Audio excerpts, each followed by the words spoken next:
Lors de la précédente vidéo sur le piratage d'un bloc sur la blockchain, une erreur de proportion a été faite. Il faut bel et bien 1 milliard d'euros pour détenir 1/5 de la puissance mondiale et non 1 million d'euros. Donc, il est 1000 fois plus coûteux que préconisé de tenter une incursion en ce sens. Si ce n'est pas déjà fait, je vous invite à aller voir mes vidéos sur les portefeuilles, la partie 5 sur la blockchain, que vous voyez ici apparaître en haut. On peut d'ores et déjà se poser la question, comment pourrions-nous pirater un portefeuille de Bitcoin? Il y a la possibilité de trouver la clé privée par la chance et le hasard. Il y a la possibilité de pirater l'ordinateur ou le serveur sur lequel se situe la clé privée de quelqu'un. Il y a aussi la possibilité d'essayer de violer un hard wallet ou un cold wallet ou un disque dur crypté. Nous verrons toutes ces possibilités à tour de rôle. Mais commençons tout d'abord par parler d'adresse publique. Vous avez sûrement remarqué que dans les descriptions de mes vidéos, je mets souvent un wallet Bitcoin qui porte mon nom, un DomiGeek, avec plusieurs lettres et chiffres qui suivent par la suite. C'est ce qu'on appelle une adresse vanity. En fait, pour réussir à avoir un portefeuille comme celui-là, il faut générer aléatoirement des adresses Bitcoin jusqu'à trouver une adresse qui a le nom que vous souhaitez. Donc, il serait par logique plus rapide de trouver une adresse qui commence par un DOM que de trouver une adresse qui commence par un DOMI. Et exponentiellement, plus facile de trouver un DOMI que de trouver un DomiGeek. Et cela dépend de la carte graphique ou des GPU que vous avez à votre disposition pour le faire.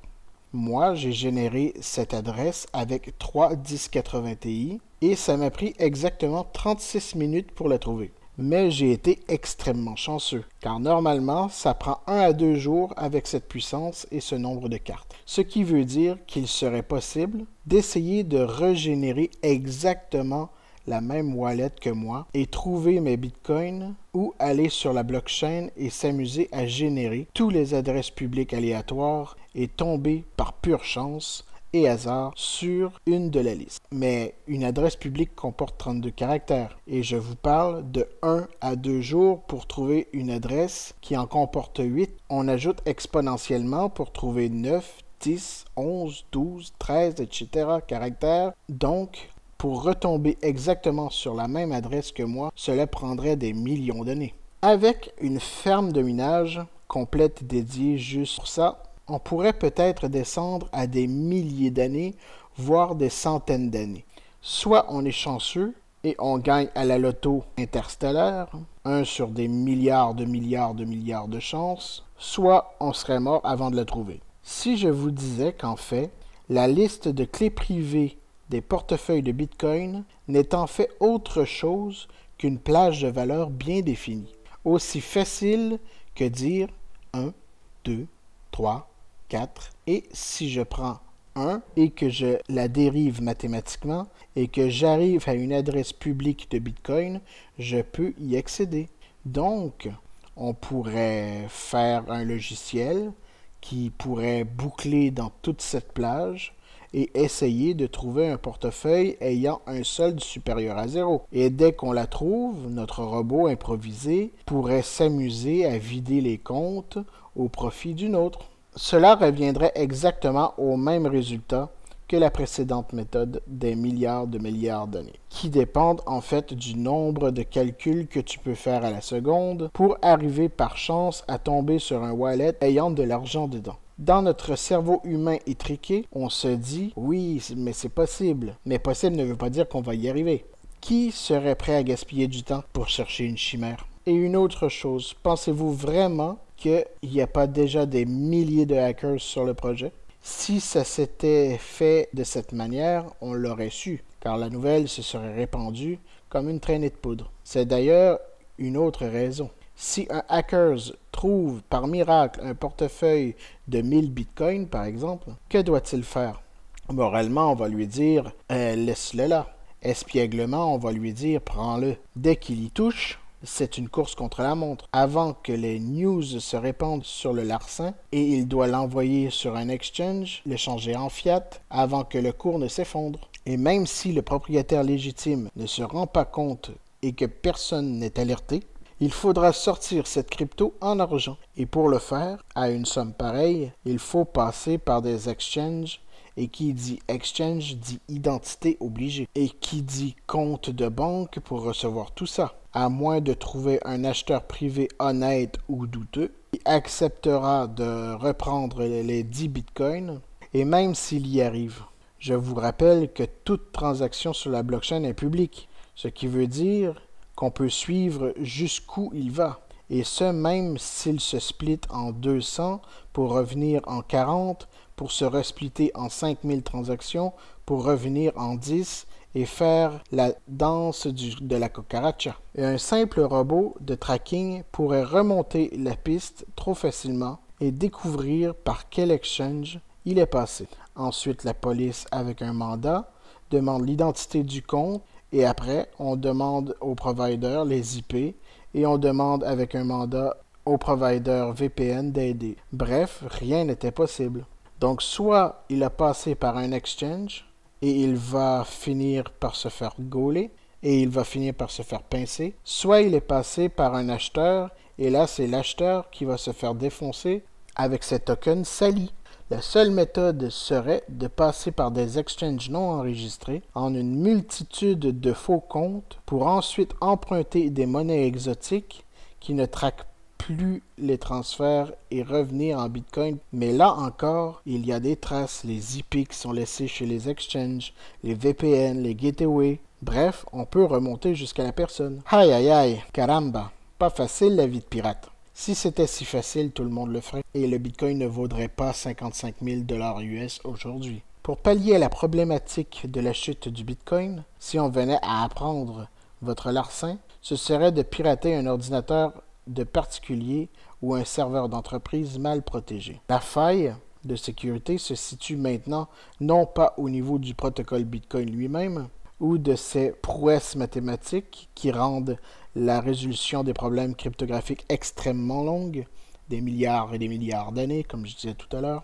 Non, la faille de sécurité vient de là où elle a été le plus souvent, le système d'exploitation de votre ordinateur ou serveur. Windows, Windows Server, Linux et macOS, qui est enfin un Unix base, ont toujours eu des failles de sécurité exploitables. Bien que ces derniers travaillent fort pour corriger ces lacunes, de nouvelles failles se créent dès qu'un nouveau logiciel sort, dès qu'une nouvelle mise à jour se fait, pour X, Y raison. Et il faut rester vigilant. Pendant ce temps, il y a des hackers qui, s'ils tombent par chance sur un ordi ou un serveur qui a des bitcoins ou un Bitcoin Core installé, il va bien entendu essayer de partir avec le contenu.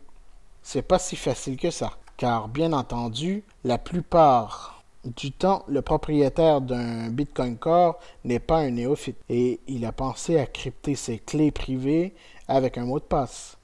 Mais le pirate peut se contenter de déplacer tout le butin d'un ordinateur chez lui et se mettre à faire des tentatives pour trouver le mot de passe à son aise et avec tout le temps qu'il a besoin pour le faire. Ce qu'il faut garder en tête, crypter ne veut pas dire inviolable, car dans l'encryption, il y a la décryption, donc le retour à la normale de l'entité cryptée. Ce qui veut dire que pendant l'encryption, il n'y a aucune perte d'information. Mais dans le hash de la blockchain, ce n'est pas pareil. Il y a une perte d'information. Et c'est ce qui rend la reconstitution des choses beaucoup plus hasardeuse, beaucoup plus fastidieuse. À partir d'un élément crypté, on peut le décrypter, mais à partir d'un hash, il faut le reconstituer par la déduction et ensuite essayer d'inventer les bouts manquants pour reconstituer le puzzle. Et dans les méthodes de hash actuelles comme le SHA-256, le résultat final est tellement différent de l'état initial qu'on ne peut même pas parler de déduction et de reconstitution, on doit tout réinventer. Donc, générer aléatoirement des adresses et voir si par chance on tombe sur une déjà existante. Bref, tout ça pour dire que les ordinateurs peuvent être une source de violation et d'intrusion pour votre sécurité financière en crypto. Ensuite, on se tourne bien sûr vers les portefeuilles qu'on appelle les cold wallets. Dans ce terme, il y a deux états, cold wallet et hot wallet. Les ordinateurs et serveurs et téléphones et tablettes étant reconnus sous le principe de hot wallet, ce qui veut dire portefeuille constamment connecté à la toile sur des machines qui tournent la plupart du temps, le cold wallet pour sa part est un petit appareil qui signe des paquets, headers de transactions, et qu'on garde la plupart du temps fermé. Ces petits appareils peuvent discuter avec un smartphone ou un ordinateur via un fil ou une connexion Bluetooth limitée. Mais il y a aussi des appareils qui ne font que scanner des QR codes et génèrent d'autres QR codes avec l'information signée pour légitimiser les transactions. De cette façon, un pirate ne peut pas se connecter sur ces appareils, car de un, ils sont en permanence fermés. À l'exception des moments très aléatoires où une transaction est nécessaire et même quand la transaction est faite, la clé privée n'est jamais exposée, puisque c'est l'appareil qui signe en interne et ne donne jamais accès à ces informations. Il y a la possibilité de voler physiquement un appareil et d'essayer de trouver le PIN, mais sur ces appareils, trompez-vous pas de mot de passe, ni de PIN, car ils sont bloqués à un nombre X de fois. Et l'appareil se reset ou efface tous les clés, ce qui oblige le propriétaire légitime de sortir ses 12 ou 24 mots de recovery pour reconstituer ses clés. Je vous vois venir.